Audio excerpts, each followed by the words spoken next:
Koordinator Bidang Observasi dan Informasi BMKG SMB 2 Palembang, Sinta Andayani mengatakan bahwa seluruh wilayah Sumatera Selatan akan segera memasuki awal musim hujan. Terkait hal ini, masyarakat diminta waspada cuaca ekstrim. Selama bulan November dan Desember, cuaca ekstrim berupa hujan deras yang disertai oleh angin kencang yang dapat menyebabkan banjir berpotensi terjadi. Bahkan fenomena hujan es juga harus diwaspadai.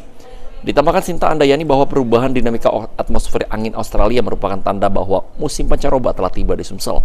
Musim pancaroba adalah masa peralihan dari musim kemarau ke musim hujan, dan selama masa ini perubahan cuaca drastis sering terjadi, sehingga kewaspadaan masyarakat sangat diperlukan. Musim hujan, sehingga masyarakat bisa bersiap-siap menghadapi musim hujan di 2023-2024. Lalu yang saya tekankan di November Desember ini bahwa ini adalah musim peralihan.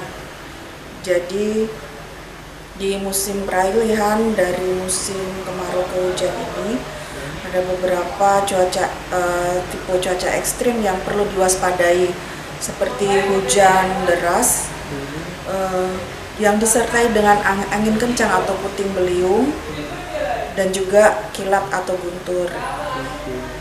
Dan juga perlu diwaspadai adalah fenomena hujan es. Aji Delia, PAL TV.